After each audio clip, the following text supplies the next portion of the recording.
എറണാകുളം ഇടപ്പള്ളിയിൽ നിന്നും കാണാതായ വിദ്യാർത്ഥിയെ കണ്ടെത്തിയിരിക്കുന്നു. ഇടപ്പള്ളി അല്ലമീൻ സ്കൂളിൽ ടെസ്റ്റ് എഴുതി മടങ്ങിയ കുട്ടിയാണ് ഇന്നലെ മുതൽ കാണാതായത്. വീട്ടുകാർ നൽകിയ പരാതിയെ തുടർന്ന് ഇന്നലെ മുതൽ തന്നെ പോലീസ് അന്വേഷണത്തിലായിരുന്നു. ഇപ്പോൾ കുട്ടിയെ കണ്ടെത്തിയിരിക്കുന്നു എന്ന വിവരമാണ് വരുന്നത്. സൈഫുനീസയുണ്ട് വിവരങ്ങളുമായി. സൈഫുനീസ, കുട്ടിയെ എവിടെ നിന്നാണ് കണ്ടെത്തിയത്? എന്താണ് വിവരങ്ങൾ?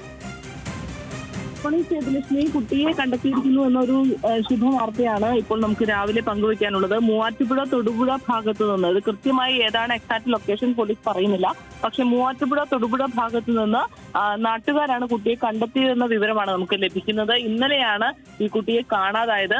14 വയസ്സുള്ള കുട്ടിയാണ്. വൈകിട്ട് വീട്ടിലേക്ക് തിരിച്ചെത്തുമെന്ന് പ്രതീക്ഷിച്ചിരുന്ന വീട്ടുകാര് സന്ധ്യ കഴിഞ്ഞിട്ടും കാണാതായതിനെ തുടർന്നാണ് ഈ വൈകിട്ടോടു കൂടി പോലീസിൽ എളമക്കര പോലീസ് സ്റ്റേഷനിൽ പരാതി നൽകി. തുടർന്ന് സംസ്ഥാന വ്യാപകമായി കുട്ടിക്ക് വേണ്ടി തെരച്ചിൽ നടത്തിയിരുന്നു. തിരുവനന്തപുരത്തേക്ക് പോകാനുള്ള സാധ്യതയുണ്ടെന്ന് മനസ്സിലാക്കി അവിടേക്കും അന്വേഷണം വ്യാപിപ്പിച്ചിരുന്നു. ഇതിനിടെയാണ് ഇപ്പോൾ കുട്ടിയെ കണ്ടെത്തിയിരിക്കുന്നത്. ഇത് എങ്ങോട്ട് പോയതാണ് കുട്ടി എന്നുള്ള കാര്യത്തിൽ ഇപ്പോഴും വ്യക്തതയില്ല. എങ്കിൽ പോലും കുട്ടിയെ കണ്ടെത്താനായി എന്നുള്ളതാണ് സന്തോഷകരമായ വാർത്ത. ഇപ്പോൾ പോലീസ് അവിടേക്ക് പുറപ്പെടുകയാണ്. ഇപ്പോൾ ഈ നാട്ടുകാർ നൽകിയ വിവരത്തെ തുടർന്നാണ് ഈ കുട്ടിയെ കണ്ടെത്തിയതായി പോലീസ് സ്ഥിരീകരിക്കുന്നത്. അവിടെ എത്തി പോലീസ് കുട്ടിയെ ഏറ്റെടുത്തിട്ടില്ല. ഉടനെ തന്നെ പോലീസ് അവിടെ എത്തുമെന്നാണ് മനസ്സിലാക്കുന്നത്. ഇപ്പോ പോലീസ് മാത്രമാണോ അതോ ഈ കുട്ടിയുടെ വീട്ടുകാരടക്കം അങ്ങോട്ടേക്ക് പോകുന്നുണ്ടോ? തീർച്ചയായും കുട്ടികളുടെ വീട്ടുകാരടക്കം പോകാനുള്ള സാധ്യതയാണുള്ളത്. ഏറ്റവും അടുത്തുള്ള പോലീസ് സ്റ്റേഷനുകളിൽ, അതായത് ഈ കുട്ടിയെ കണ്ടെത്തിയത് എവിടെയാണോ അവിടുത്തെ ഏറ്റവും അടുത്തുള്ള പോലീസ് സ്റ്റേഷനിലാകും ആദ്യം കുട്ടിയെ എത്തിക്കുക. അവിടെ നിന്നാകും ഈ എളമക്കര പോലീസും കുടുംബവും കുട്ടിയെ ഏറ്റെടുക്കുക എന്നാണ് മനസ്സിലാക്കുന്നത്. എന്തായാലും ഇന്നലെ കുട്ടിയെ കാണാതായപ്പോൾ തന്നെ കുട്ടിയുടെ ചിത്രം അടക്കം എല്ലാ സ്റ്റേഷനുകളിലേക്കും വിവരങ്ങൾ നൽകിയിരുന്നു. ഈ വിവരങ്ങളുടെ അടിസ്ഥാനത്തിൽ എല്ലായിടത്തും പോലീസ് പരിശോധന നടത്തുകയായിരുന്നു. ഇപ്പോൾ ഈ ചിത്രം കണ്ട് ആളുകൾ തിരിച്ചറിഞ്ഞാണ് കുട്ടിയെ കണ്ടെത്തിയതെന്നാണ് മനസ്സിലാക്കുന്നത്. ഈ നാട്ടുകാർ നൽകിയ വിവരമാണ് പോലീസിന് ഇപ്പോൾ ലഭിച്ചിരിക്കുന്നത്. ഈ സ്ഥലത്തേക്ക് പോലീസ് പുറപ്പെട്ടുകൊണ്ടിരിക്കുകയാണ്.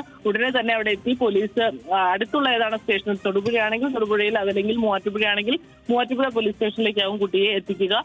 അതിനുശേഷമാകും ബന്ധുക്കൾക്ക് വിട്ടു നൽകുക. സേതുലക്ഷ്മി, ശരി സൈഫുനീസ, വീട്ടുകാരെ സംബന്ധിച്ച് അവര് ഒന്ന് ശ്വാസം വിട്ടത് ഒരു പക്ഷേ ഇപ്പോഴായിരിക്കും. ഇന്നലെ കുട്ടി പരീക്ഷ എഴുതാൻ വേണ്ടി പോയതാണ്.